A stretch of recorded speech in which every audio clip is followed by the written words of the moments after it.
Swayam Prabha. Digital India. Educated India.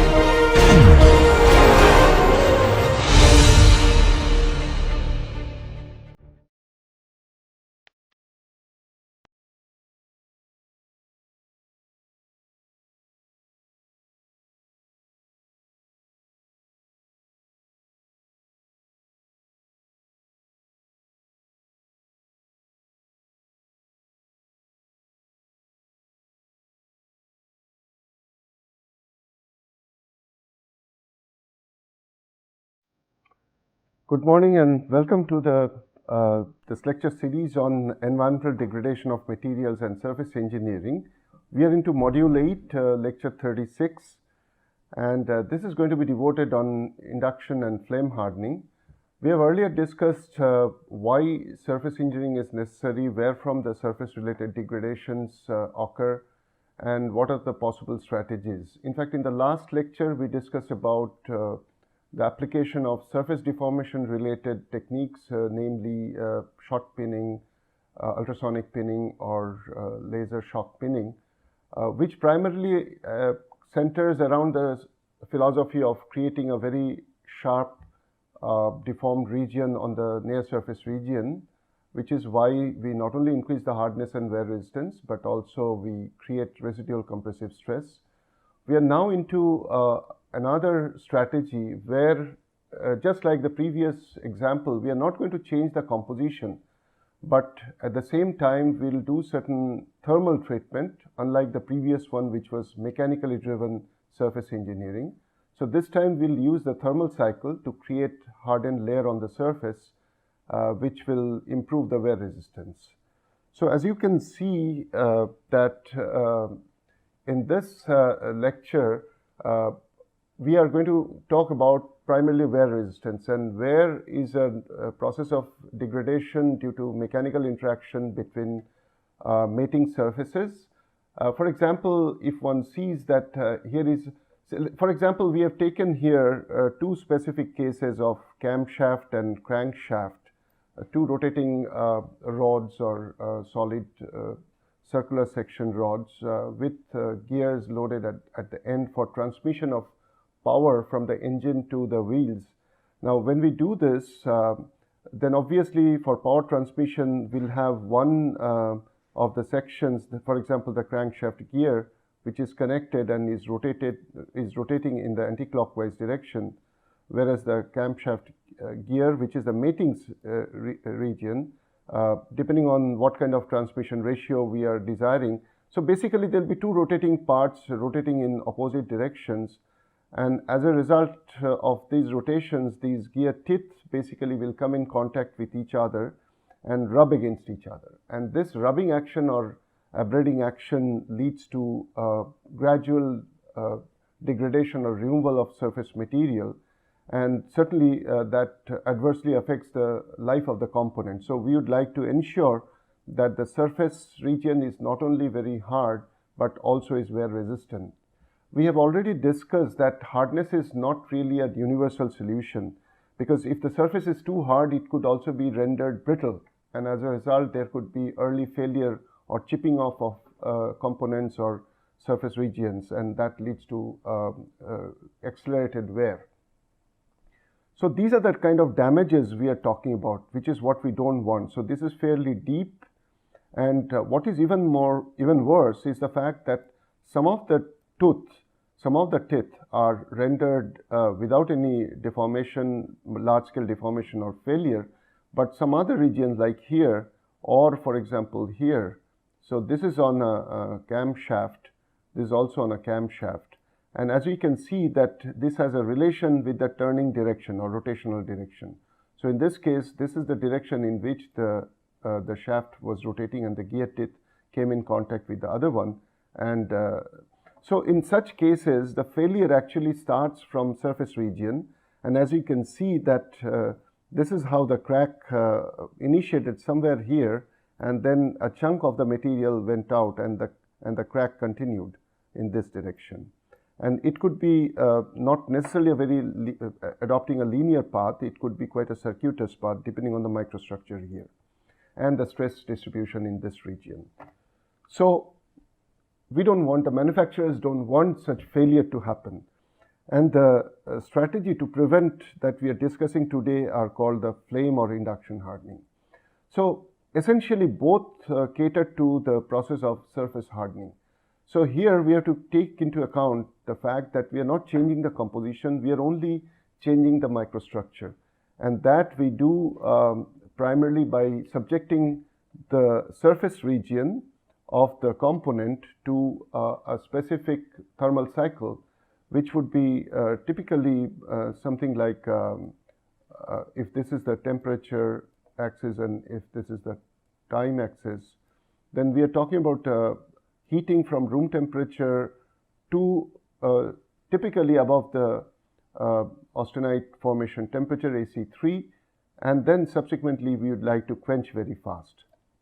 And this quenching fast is very important because depending on the hardenability of the steel, unless this is quenched fast enough, then we cannot ensure austenite to martensite transformation.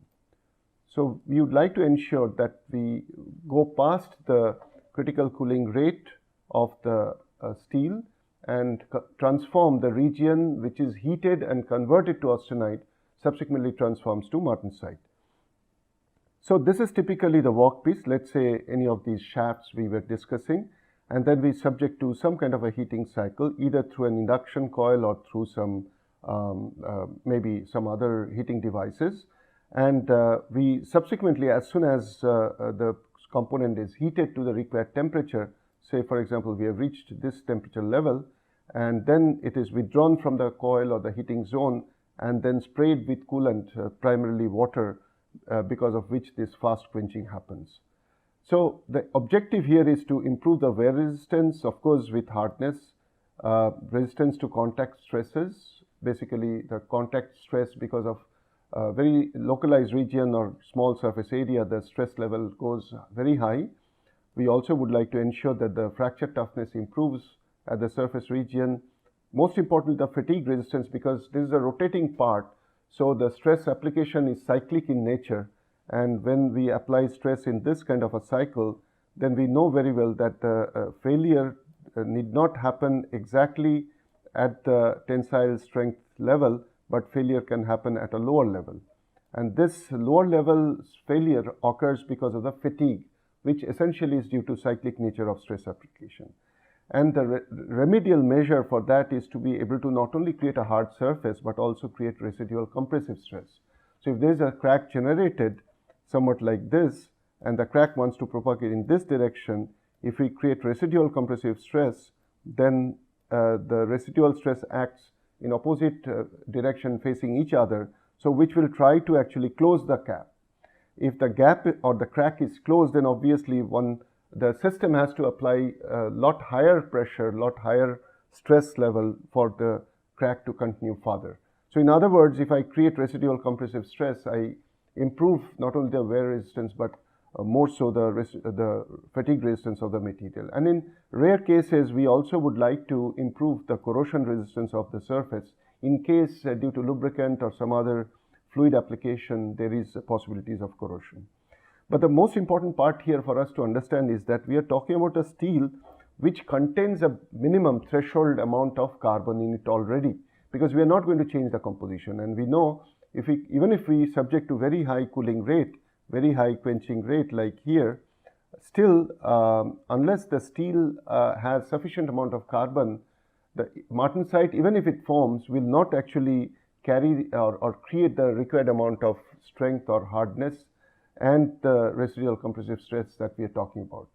So that's why this threshold level of carbon, which is typically 0.4 and above, or minimum 0.3 weight%, ideally 0.6, 0.7% carbon should be there in the steel at the surface region, so that the case or the surface layer that we form is converted to not only to martensite, but also martensite with sufficient amount of strength and other mechanical properties.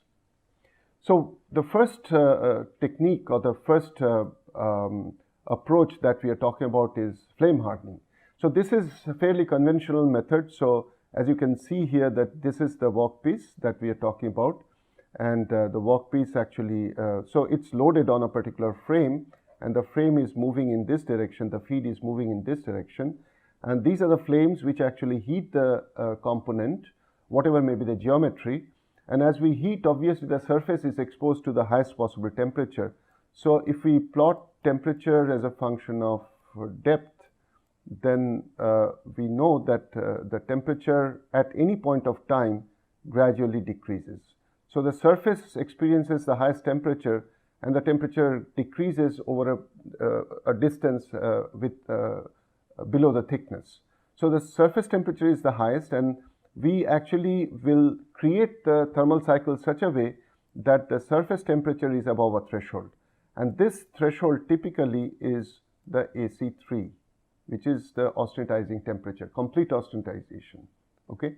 So this is the depth until which we are going to see complete conversion of austenite, and not only austenite, the austenite also has to be homogeneous. So that means there should be sufficient residual time for carbon to dissolve, the carbides to dissolve and get homogenized. So we actually subject the feedstock to this kind of a heating cycle, and as the feedstock moves away, then immediately the component comes under cooling cycle. So essentially in this case, the movement actually is either the stage moves in this way, or actually the feeds should move in the other direction,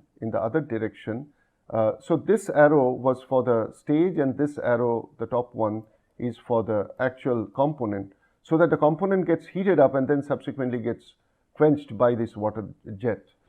And as a result, we convert, as I said, into the austenite, the ferritopearlitic microstructure gets converted to martensite, to austenite first, and subsequently after quenching forms martensite. Here the heating source is flame, as I said, and this flame typically is an oxyacetylene torch like what we use in case of welding or heating, or it could be oxyhydrogen. So as I already stated, there is no change in composition, and the rate of heating and conduction of heat into the component determines the depth and the also the homogeneity of composition in the surface, and then subsequent martensite formation.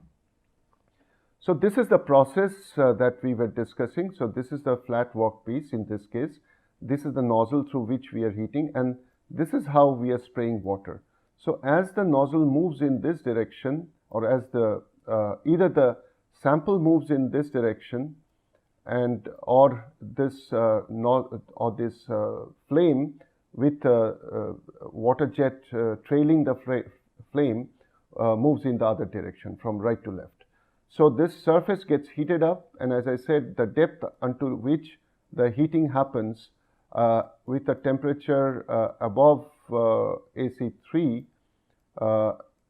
So this is the depth which actually determines whether or to what extent we'll have austenite and subsequent martensite formation. So there are several process variables like the flame temperature, the size of the nozzle and the heating zone, the speed, also the material properties, the specific heat, the thermal conductivity, and so on and so forth. So typically applicable to steel. So we then refer to temperature typically in the range of 720 to typically 750, 780 in that range. But for steel with fairly low carbon on the lower side, we may have to go to higher temperature, because we know very well that the AC, so this is typically the AC3 line, and this is the AC1 line. So depending on the carbon composition, carbon content, we have to choose the right temperature. So we have to go above the AC3 line. The other possibility is, the other strategy is induction hardening. In fact, this is more precise and obviously much more employed by the industry. Flame hardening was a conventional process by which this entire surface hardening field emerged, but induction hardening is a more modern and more precise method. So here we make the heating not necessarily by thermal, typically by radiative heating, but by induction heating.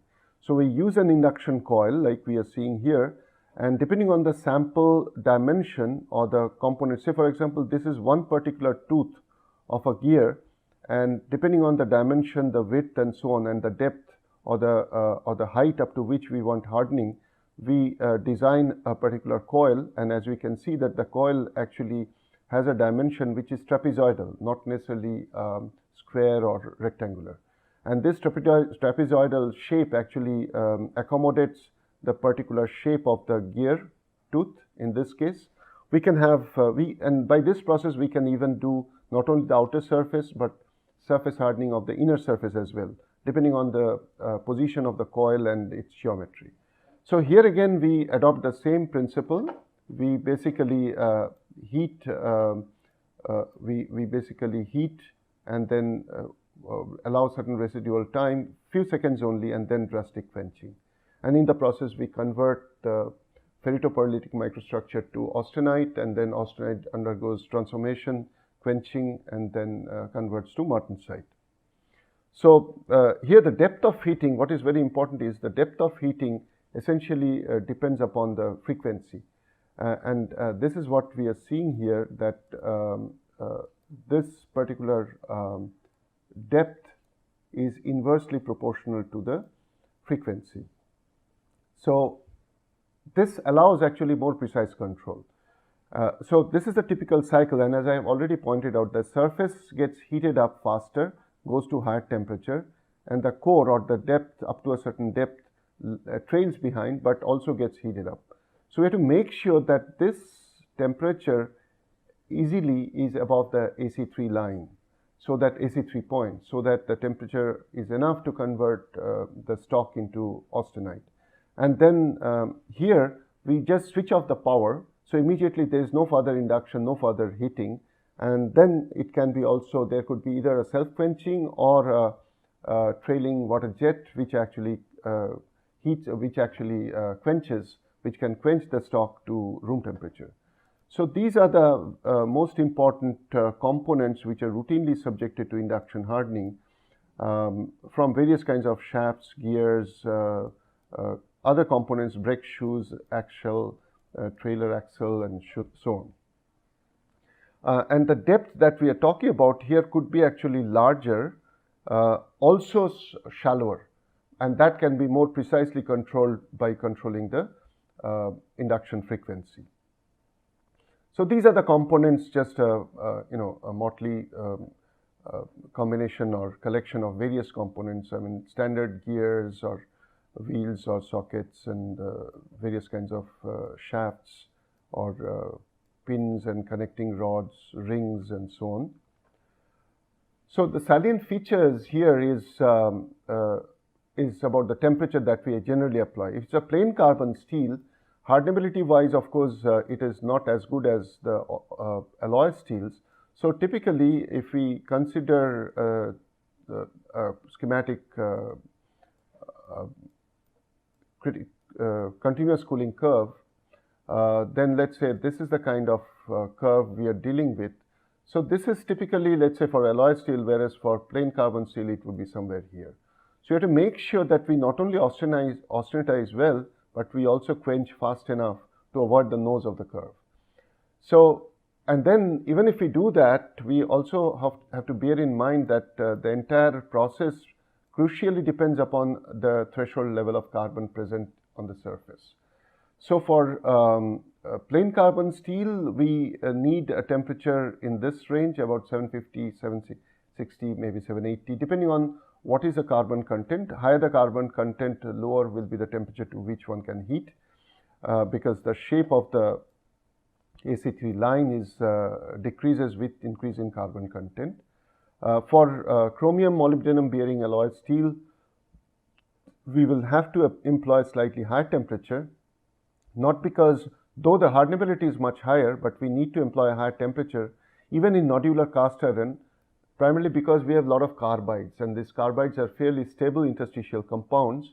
So we need to heat to higher temperatures so that they not only dissolve, the carbon and the alloying elements also distribute uniformly within the region. And let's say if you're talking about a pearlitic steel, and if these are the pearlite lamellae, then the time frame and the time temperature combination, we decide such a way that when this carbide phase gets dissolved, when these carbide phases get dissolved or lamellae get dissolved, then this will be the high carbon containing region, high carbon containing region, and this will be the lowest. So in between the two lamellae, the carbon distribution profile would be like this. So here is the highest carbon, here is the highest carbon at the two lamellar cases, and in the middle we have the lowest.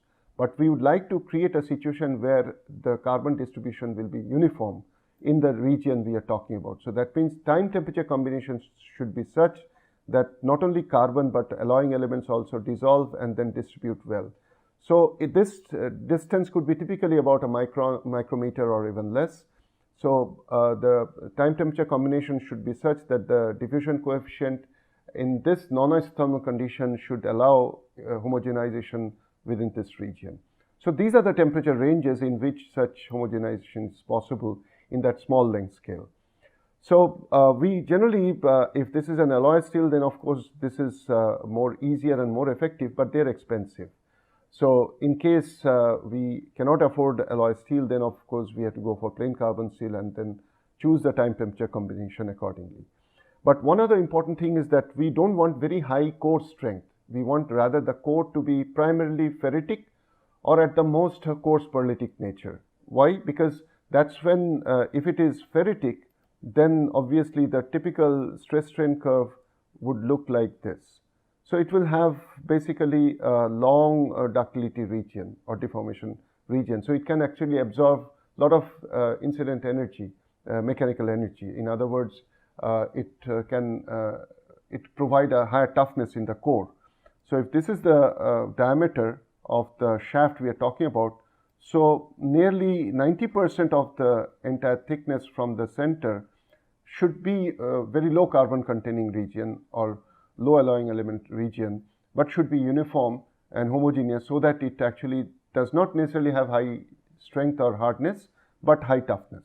On the other hand, this 5% or less than 5% region in the surface is what we are subjecting to this induction or flame hardening, which undergoes room temperature to austenitization and subsequently quenching to room temperature to convert austenite to martensite. And that's where we are going to get all the hardness and wear resistance. We have to ensure that there is no or minimum amount of decarbonization or oxidation, because we all know that carbon is very hungry for oxygen, and at that elevated temperature, there is quite a possibility of reduction of basically loss of carbon in the form of carbon dioxide or carbon monoxide if surface comes in contact with high oxygen potential. So we want to retain soft core and hard and wear resistant surface, and also need to avoid decarbonization or oxidation, and hence we would like to restrict the heating time and temperature to as low as possible. On the other hand, the other demand is that time temperature combination should be at least sufficient for not only to convert the ferritopearlitic or ferritic matrix into austenite, but also ensure homogeneity of the austenite. But eventually we want required surface hardness in the range of I would say typically about 500 to 700 Vickers, and then which also because of uniform microstructure should give high wear resistance. So this is typically an example of alloy steel which is routinely used as railway axles. So this typically is the cross section of the axle, and this is the region I was talking about which actually should develop high hardness and also residual compressive stress, which is negative, or in other words which is negative in. Now why this is important is I told you already that the residual compressive stress is important because if there is a crack, let's say this is the component surface, and if this is a crack which is initiating, if this is the surface, let's say this is the crack which is initiating, and for the crack to propagate, the tip is experiencing the highest amount of stress concentration. So if there is a tensile component available in front, then that component will allow the crack to propagate very easily, but we don't want the crack to propagate. So in order to prevent, we would like to create a condition where we are able to exert pressure to close the crack or the gap. And that is possible when we create residual compressive stress. And this is possible when we actually convert austenite to martensite, and due to lattice expansion, because we have sufficient carbon, and when from austenite, which contains 4 atoms per unit cell in FCC unit cell, converts to ferrite or martensite, then we not only retain the excess carbon in it, but also convert from each unit cell to 2 unit cells of BCC or BCT. And when it is supersaturated BCT or martensite, then there's lattice expansion. So as a result, the surface always will show us a stress component which is acting towards each other or residual compressive in nature. And this is possible when we are able to convert the perlitic or ferritoperlitic microstructure to austenite and then subsequently to martensite. So this is the state of stress that we want up to a certain depth, and this is the depth until which the shaft is safe, and this is the kind of surface region we are talking about. And this also allows higher stress level for to be withstood during the cyclic operations or improve the fatigue strength.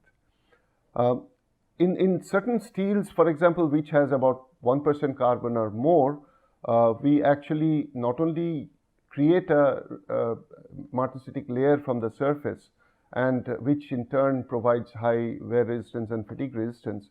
The wear resistance also comes from the fact that we have a lot of spheroidized carbide. So this kind of steels, which are typically used in ball bearing assembly, already in the annealed condition contains a large population of spheroidized carbides.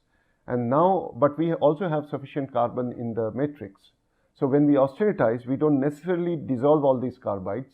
We only convert this ferritic or perlitic region to austenite and quench, so that we retain these carbides. In addition, we convert the matrix into martensitic foam.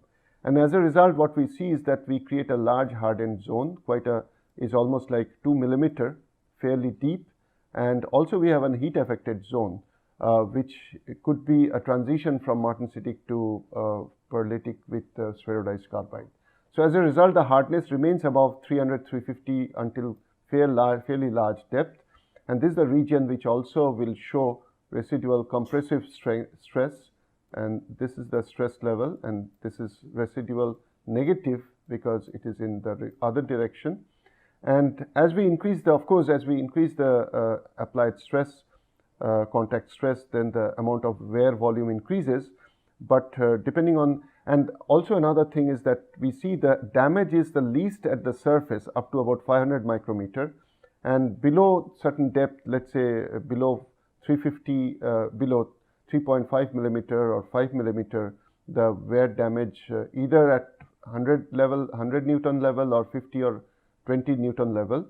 So there are two things: greater the depth, greater the wear loss, or shallower or closer to the surface, the wear damage is the least, and higher the applied stress, greater the wear volume or the wear damage. So one needs to look into these aspects just to understand, just to assess whether we have understood the process well. What is the difference between flame and induction hardening? It's not just about the heating process, also about the depth, also about the process parameters involved, and so on. So what is the common objective for these two hardening techniques? Obviously, we want to increase the hardness primarily by converting the surface into austenite by heating and to martensite by subsequent quenching, so that we increase hardness and wear resistance and also create residual compressive stress. In both the cases, essentially the martensitic case, the martensitic surface layer, up to few tens of micrometer to few hundreds, even 1 millimeter or so, is the mechanism of hardening. And then it is only applicable to steel, and I'm sure all of you by now would have understood that what we are talking about is martensite, and that too carbon martensite, which is interstitial martensite. So interstitial solid solution converted to martensite. And this is typically possible in steel, not in any other ferrous or non-ferrous substrates. So that's why these two hardening mechanisms are typically applicable to steel only. Out of these two, obviously, I mentioned that induction hardening is more precise and more effective because of the very direct relationship of the depth of heating to inversely related to the applied frequency of induction. And that's also called the skin effect. The state of stress ideally is residual because of conversion of austenite to martensite. In precise terms, when you convert FCC to martensite, you create 2 unit cells per unit cell of austenite. So that's why there is a residual stress which is compressive in nature. And this is usually used to finished components and not to semi-finished ones, because there's no machining, usually there's no machining done after this.